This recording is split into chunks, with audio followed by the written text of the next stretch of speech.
The following is the introduction to the Analects of Confucius, as written by the missionary and translator Epiphanius Wilson in the year 1900.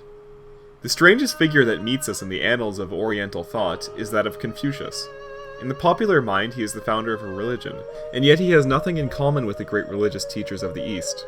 We think of Siddhartha, the founder of Buddhism, as the very impersonation of romantic asceticism, enthusiastic self-sacrifice, and faith in things that are beyond mere perception. Zoroaster is the friend of God, talking face to face with the Almighty, and drinking wisdom and knowledge from the lips of omniscience. Muhammad is represented as snatched up into heaven, where he receives the divine communication which he is bidden to propagate with fire and sword throughout the world. These great teachers lived in an atmosphere of the supernatural. They spoke with the authority of inspired prophets, bringing the unseen world close to the minds of their disciples. They spoke positively of immortality, of rewards and punishment beyond the grave. The present life they despised. The future was to them everything in its promised satisfaction. The teachings of Confucius were of a very different sort. Throughout his whole writings, he has not mentioned once the name of God. He declined to discuss the question of immortality. When asked about spiritual beings, he remarked, "If we cannot even know man, how can we then know spirits?" Yet this was the man, the impress of whose teaching has formed the national character of now 500 millions of people. A temple to Confucius stands to this day in every town and village in China. His precepts are committed to memory by every child of the tenderest age. And each year at the Royal University of Peking, the emperor holds a festival in honor of this illustrious teacher. The influence of Confucius, first of all, springs from the narrowness and definiteness of his doctrine. He was no transcendentalist, and never meddled with supermundane things. His teaching was of the earth, earthy. It must be dealt entirely of the common relations of life. The golden rule, he must necessarily have stumbled upon, was the most obvious canon of his system. He strikes us as being the great Stoic of the East, for he believed that virtue is based on knowledge, knowledge of man's own heart, knowledge of humankind.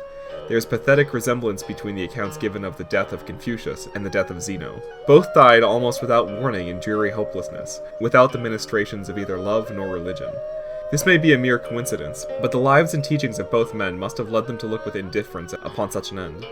For Confucius, in his teaching, treated only of man's life on earth, and seems to have no ideas with regard to human lot after death. If he had any ideas, he preserved an inscrutable silence about them. As a moralist, he prescribed the duties of the king and of the father, and advocated the cultivation by the individual man of that rest or apathy of mind which resembles so much the disposition aimed by the Greek or Roman Stoic. Even as a moralist, he seems to have sacrificed the ideal to the practical, and his loose notions of marriage, his tolerance of concubinage, the slight emphasis in which he lays on the virtue of veracity, of which indeed he does not seem himself to have been particularly studious in his historical writings, place him low in the rank of great moralists. Yet he taught what he felt the people could receive, and the flat mediocrity of his character and his teachings has been stamped forever upon a people who, while they are kindly, gentle, forbearing, and full of family piety, are palpably lacking not only in the exaltation of mysticism, but in any religious feeling, generally so called. The second reason that made the teaching of Confucius so influential is based on the circumstances of the time, when this thoughtful, earnest youth woke to the consciousness of life around him. He saw that the abuses under which the people groaned sprang from the feudal system, which cut up the country into separate territories, over which the power of the king had no control. China was in the position of France in the years preceding Philippe Auguste, accepting that there were no places of sanctuary, and no truce of God. The great doctrine of Confucius was the unlimited despotism of the emperor, and his moral precepts were intended to teach the emperor how to use his power rightly. But the emperor was only typical of all those in authority: the feudal duke, the judge on the bench, and the father of the family. Each could discharge his duties rightly by only submitting to the moral discipline which Confucius prescribed. The vital element in this system is its conservatism, its adherence to the imperial idea.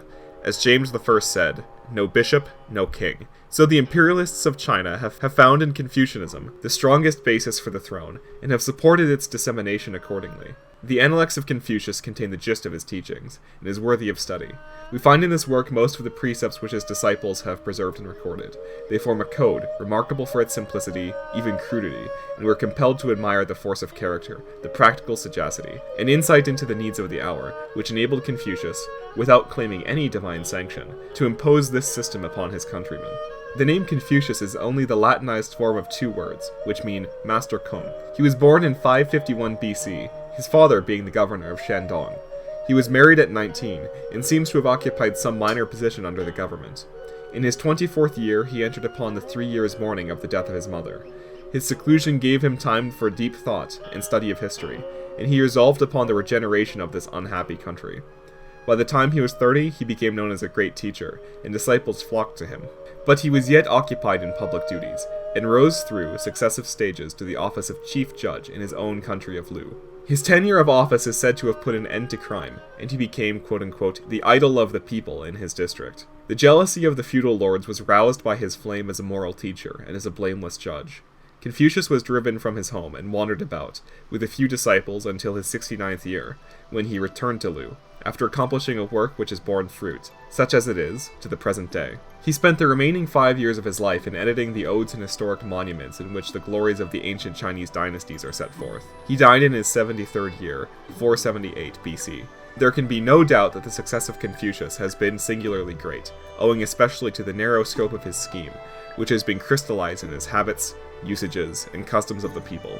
Especially it has been instrumental in consolidating the empire and in strengthening the power of the monarch, who, as he every year burns incense in the great walled temple of Peking, utters sincerely the invocation, "Great art thou, O perfect sage! Thy virtue is full, thy doctrine complete.